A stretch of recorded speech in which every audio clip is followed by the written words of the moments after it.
Welcome to the Human Capital Innovations Podcast.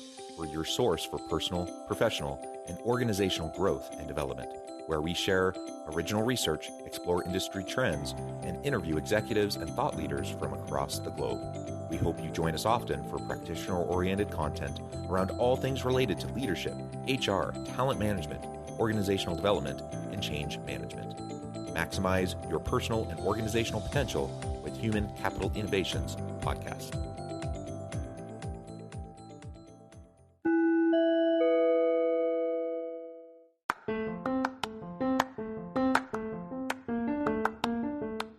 If you enjoy the Human Capital Innovations Podcast, enjoy ad-free listening by going to the Patreon page, and please consider contributing even at the producer or sponsorship level. And please leave a review. Thank you for your support.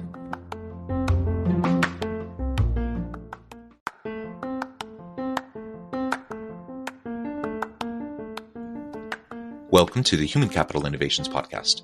In this HCI Podcast episode, I talk with Michael Clinton about the Great Resignation Whiplash phenomenon.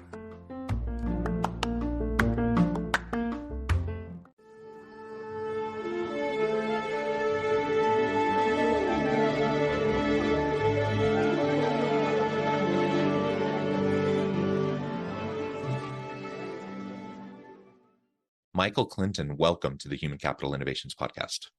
John, so great to see you. Thanks for having me on today. It is a pleasure to be with you. You're joining us from New York. I'm south of Salt Lake City in Utah. And today we're going to be talking about the Great Resignation Whiplash phenomenon. People have been talking about the Great Resignation now for a year or so. There's been lots of conversations, lots of framings and reframings, Great Resignation, Great Reevaluation, Great this, that, the other, right? People have been talking about all these different things related to it. The reality is it's a tight labor market. It's hard for organizations to attract and retain good people. I think that's always been the case, but it's even more challenging now than it has been in recent years. And so this is all of what we're going to be exploring together today and talking about this whiplash phenomenon that's also emerged while we've been experiencing all of this. As we get started, I wanted to share Michael's bio with everybody. Michael Clinton is the former president and publishing director of Hearst Magazines and now serves as a special media advisor to the Hearst Corporation CEO. He is the author of Roar into the Second Half of Your Life Before It's Too Late. From his working class roots to success in the New York magazine world, Michael shares his own journey as an avid traveler, having experienced to 124 countries and running marathons on 7 continents.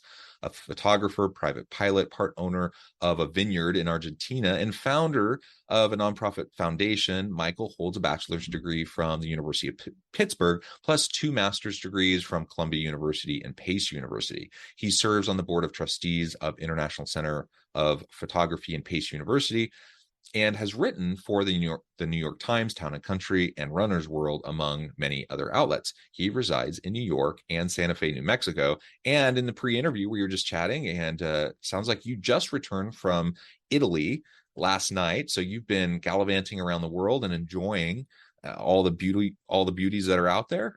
Great to be with you today. Anything else you would like to share with me or my audience by way of your background or personal context before we dive on in?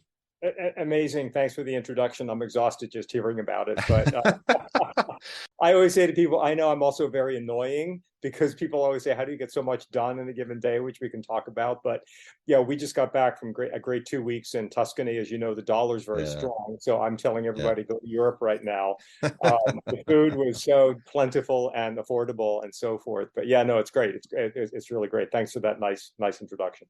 Yeah. And I have to say, I love traveling. But I've only scratched the surface in comparison to your 124 countries well, that you've been to. Time ahead of you. That's fantastic. And yeah, we love to travel, my wife and I and our children, and hopefully we get to see more and more as the years go on. But that's fantastic. And I can't quite wrap my head around running marathons. That's just something I'm not really a runner. You know, right. I get exercise and I do the things I need to. I was a road biker back in the day, but it's been a hot minute since I've done that. So that's the closest thing I can kind of connect with.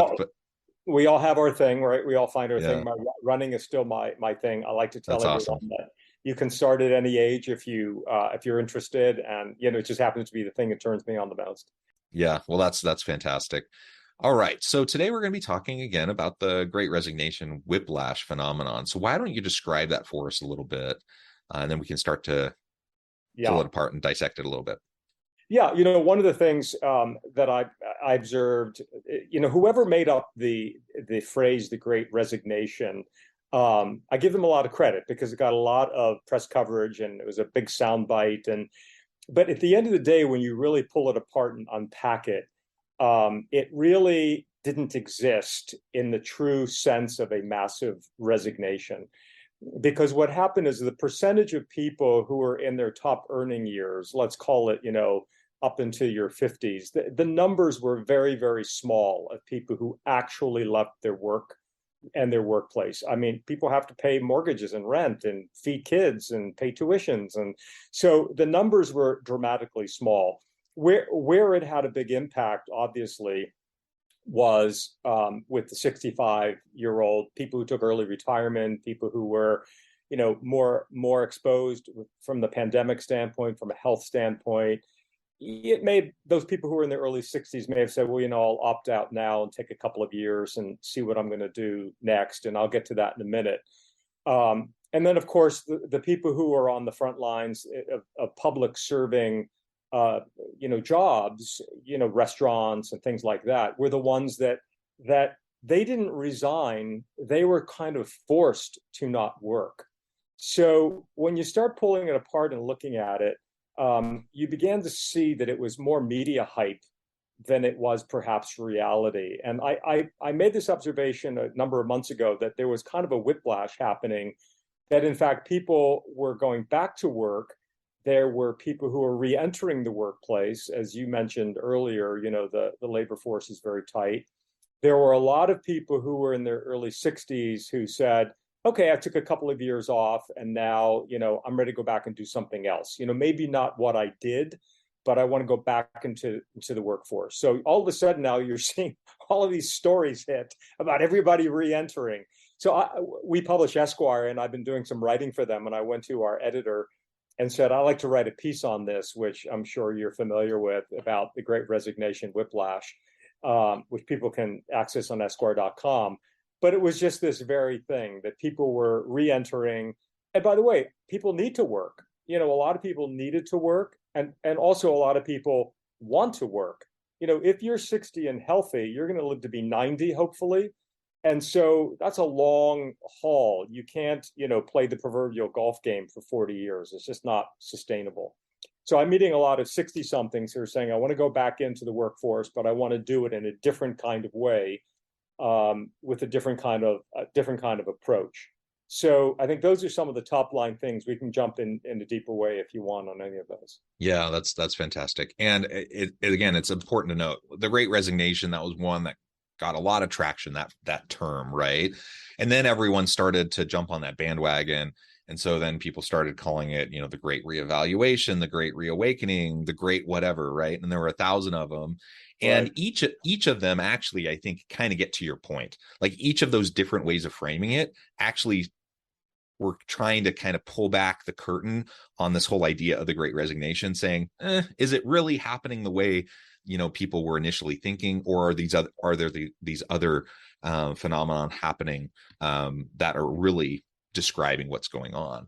And I think one thing that's true is that over the last couple of years during the pandemic, lots of people had an opportunity to take a step back and kind of rethink their priorities and what's important to them and what they're going to do about it, right? And in some cases, like you said, it was those older workers deciding to try out early retirement, and maybe after a couple of years deciding, I'm not so sure anymore. Or maybe it's younger millennial or Gen Z workers deciding, maybe this corporate grind wasn't for me. Maybe I want to do gig work, or try out something else like that. Like there's been a lot of trying things, I think, over the last couple of years, and ultimately it hasn't been necessarily people leaving the workforce in mass, but it's been a bit of a reshuffling. It's been a bit of people trying different things and reprioritizing.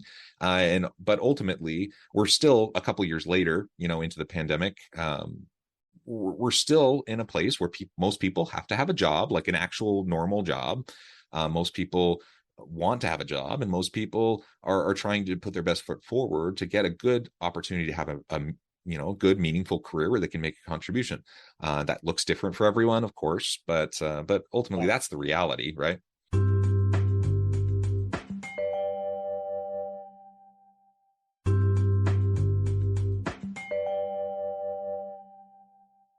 Yeah, no, I think you hit on something very, very true and real, is that everybody did go through a big introspection during the pandemic, but it wasn't just about work. It was about life, right? It was about, am I living where I want to live? Is the person I'm married to or my partner who I want to be with? Many, many things that we all sort of step back. We sure did have a lot of time to think about it. And so I think that work, of course, was one of those things. I think that it has not been written yet, and it is not conclusive yet as to what is really going to happen in the workforce vis-a-vis hybrid work and people working from home. I saw a number today in the Wall Street Journal, you may have caught it, that the swing back now to being back in the office is begun to happen. And companies are asking their people to come back. Many people want to go back. Younger professionals who need to be networking and meeting peers and colleagues and finding their mentors and getting their professional underpinnings. I think being in a work environment is good, and it's healthy, especially for someone who's just starting out. But I think all of that's going to certainly continue to play out, and the question will be, how will people want to maneuver that for their own individual choices? If someone says, I only want a job that's 100% remote, okay, that's a decision you've made, then go find that job. Other people might say, I want a job where I'm going to be in the office every day. I mean, everybody's going to be on the spectrum. So people have to find companies and jobs and organizations that will accommodate them, and vice versa. In terms of what is next. But I think you're right that we did go through a big, evaluation. And I think part of that evaluation was also, which you touched on, people who were slightly older saying that they want to work longer. And I think part of we're entering a very dramatic moment. As you know, the population is getting older fast. And in 8 years, those first millennials are going to be turning 50. And, every day, I know, right? It's hard to believe. Every day, 10,000 people are turning 65. And this is not your 65-year-old parent or grandparent that you knew. These are people who are dynamic and vibrant and want to continue to work. And environments are still very ageist in companies and business. And how are they going to accommodate this aging population who not only want to work longer, but need to work longer, especially people who are not in professional managerial roles, but everyday workers who aren't going to be able to just live on their Social Security for the next 30 years. So we're going to have a big reckoning happening, in the culture and in the Western world, in the UK and Italy and Germany and Japan. It's already happening. So yeah, lots on this front. Yeah. And I'm in the HR space. I'm a university professor. I've been teaching my students for the last 15 years that this age bubble, is facing a phasing out in the workforce. And there's been a variety of factors that have somewhat delayed, what people were even talking about a decade and a half ago. But the reality is we continue to age. Longevity is increasing as well, of course, and the number of healthy years that people have is increasing and such, and so people can work longer and want to work longer. So that's in part delaying this, and economic ups and downs have also been part of what's at play here. But the reality is, yes, there's this dynamic of like trying to figure out with different populations in the workforce, with different age clusters in the workforce. And really just, getting beyond these general classifications of groups of people, but getting into really what every individual wants in your organization for their own careers, getting back to the priority conversation we were having earlier. That's going to be really important, right? For increasingly so for leaders. And so I, as a leader, I need to be willing to have those regular conversations with my people. I need to sit down with them, ask them about what is driving them, what they want, what they need, what kind of flexibility is important to them, what kind of work design and structure matters to them. Having those regular conversations with people are going to be essential, so that we can tailor things in a way that will fit the people that we're working for, because it's going to be increasingly harder and harder to get really great people and to hang on to them. And we know that there's a skills gap. We know that there's certain industries that have already been wrestling with this for a long time, and it's only getting harder. So all of this just feeds into the challenges that I think leaders are facing. There's a major mindset issue that has to happen. I'll give you an example. We're in a great era right now of really putting a spotlight on diversity, equity, and inclusiveness. An important topic, but only 8% of US companies, this is according to a PwC study, include age as part of their DEI policy. That is outrageous when you think about it, because age affects everyone, regardless of your gender, your race, your religion, all the above. Everyone is going to feel everyday ageism in one way, shape, or form. And companies are wired to say, when you're 55, 60, we start thinking of how we exit you out, as opposed to how we may re-employ you or redeploy you in a different kind of way. And I think a great example of that would be, and I wrote a piece in Esquire that mentioned this particular person, someone who was an operator, who ran a division, president of a division, wanted to stay employed in the company, but not necessarily running the grind of a division and the P&L every day. And what he ended up doing is got redeployed to be the internal recruiter for VP level and higher globally for the company. How brilliant, because he was a longtime employee, senior executive, knew the culture, knows the business, knows talent, knows how to identify talent. What a wonderful way to redeploy him and keep him in the organization, for a period of time. You mentioned this at the top of the hour. I'm the media advisor to the CEO of our corporation because of my long media history, and we've got many other businesses at Hearst.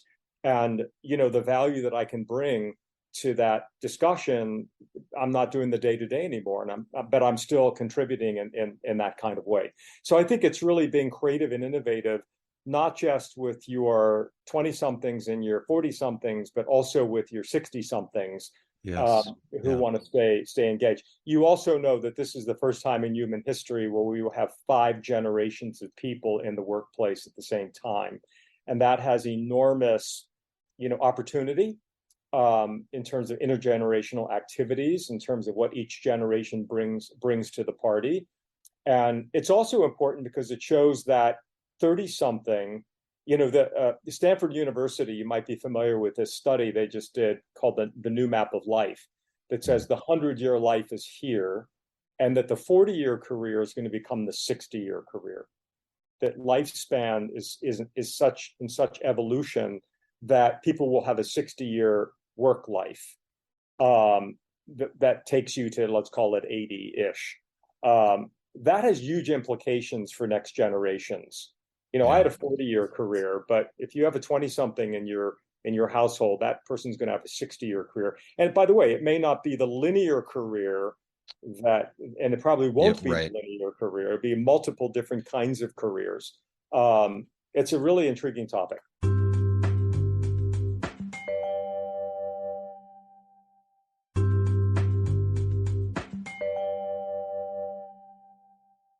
I love it. And I love the focus on the ageism piece. I see that all the time. I'm 43, so I'm not yet of the age where I've experienced that directly myself. Right. But I see it. Happening in organizations very frequently. And I'm sure that those who are older probably see it a lot more than I do. Right. No, for sure. And organizations have built algorithms to weed out resumes that have, date or long periods of employment, which is inherently ageist right there. I mean, we could do a whole hour just on this, but It's interesting that people in their 40s, and there's been a couple of studies done recently where people in their mid to late 40s are, depending on the industry that they work in, the tech industry is one. When you're in the ad agency, creative agency world is another. You're like over the hill at 45 in those industries, and you think about the amount of experience and influence that they can bring to whatever aspect of the business it is. And so so they're feeling ageism already in their mid 40s. As we are trying to address this, we want to lean into this 5 generations in the workforce all at once, this extension of longevity and healthy work life, that we can have more people at even older and older ages making a meaningful contribution. I love the idea of redeployment of skilled, experienced people to just have a different role, right? And part of that, I think, might be a cultural shift that we need to go about, in Western society in particular, that it's okay. Like, it's not seen as some sort of a bad, negative thing if I decide I want to step down from the daily grind of like a senior leadership role. Right. It's not about constant quote unquote progression up the ladder, but it's about doing things that are meaningful to you, that allow you to contribute and make a difference. And for a time that might mean an executive role, but for a time that might mean a bunch of different things, right? And so we need to get beyond, I think, the traditional narrative of career development if we're going to be able to accomplish, I think, what you're suggesting, with the career redeployment kind of model. Right. Yeah. Well, no, very, very well said. A part of this has to also be companies and individuals embracing this notion of lifelong learning and always learning something new and getting new skills. In my world, which was the print magazine world, when the digital world happened, I had to get all of my team to become digitally savvy. And, for all of the people on the sales marketing side of the organization, we put them through a training session of learning all about the whole digital world and how we ultimately would monetize that. That was the company making a commitment to them to give them a new skill set. But there are all sorts of continuing education programs, master's degrees, certificates, where people can go and learn new things that will help them, if not in their existing career, make a leapfrog into something different. I just saw one the other day, becoming an expert in data analytics, really big subject right now. And it's a, 8-month course, and you can become an expert and get that certificate. And it may pivot you to another kind of experience that is different than what you were doing. And so I think it's a question of being creative. People always say to me too, well, I don't have the money to do it. I always say there's a lot of money out there, especially for people who are at midlife. There's something called Scholarship Owl, which you might be familiar with. There are lots of sources for financial aid. I just, a guy reached out to me who had read the book. He applied to a leadership program at one of the Ivy League schools, which he couldn't afford, but because he had spent his whole career in nonprofits, there was an opportunity for him to get a funding, a scholarship to do the program. So, you have to do the research. You have to go out and find it and find your way. In the book Roar that I wrote that you mentioned, I interviewed 40 individuals who all did pivots in their life and found their solutions. Primarily, they were career pivots, but there were some other pivots too, lifestyle pivots, et cetera. It's just a question of being driven and motivated. Yeah. And I love reskilling, upskilling, being lifelong learners, just the idea that we can't ever be complacent. The rate and pace of change is just accelerating. I was having a conversation with someone here at the university just last week who has been here for 35 years. And you can imagine the technological shifts that she has seen over that time period. Right. And she was talking about, from the early days using a typewriter, in her office all the way up through. So all of those sorts of things, Right. We've seen so much change over 35 years. Imagine now 10 years, 20 years into our future. And now we're talking about a career that's 60 years long. Right. I mean, it's almost mind blowing to think about the amount of change that is going to happen within one person's lifespan, one person's career. if we're going to be ready for that, we just have to lean into, constant learning, constant change. And I'm not sure if there's another way around that. There isn't. I mean, I've told my teams, over the years, you have to be a student every day. You have to constantly be aware of how your world is changing, your business is changing, your industry is changing, and you have to really be a student every day in terms of how that will affect your growth and your development. Well, Michael, this has just been a real pleasure. I know at the time I need to let you go here in just a minute, but before we wrap up for today, I wanted to give you a chance to share with my audience how they can connect with you, find out more about your work, where they can find your books and all your writing, and then give us the final word on the topic for today. Yeah, thanks. No, I'm at roarbymichaelclinton.com. We have a monthly newsletter around this whole topic, which is a freemium, so there's no cost to anyone. We, so you can go right into that website. The book is available on all platforms, at all places. We're into our third printing, which is pretty exciting. So it's a topic that has really been resonating with people. We're going to have a lot more happening on the Roar platform over the next months, which will be exciting around this topic as well. And I'm on LinkedIn and I'm on Twitter. So feel free to just reach out on those platforms too. So thanks for that. Wonderful. Thank you, Michael. It has been a pleasure, and I encourage my audience to reach out, get connected, check out the book, check out all of his great writing on the topic and other topics. And as always, I hope everyone can stay healthy and safe, that you can find meaning and purpose at work each and every day. And I hope you all have a great week.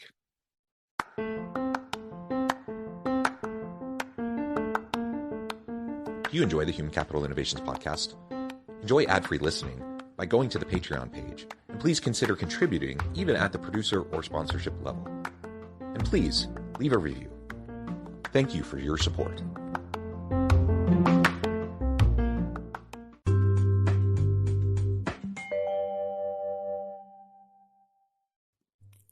Thanks again for joining us for this episode of the Human Capital Innovations podcast. I hope you stay healthy and safe and that you have a great week.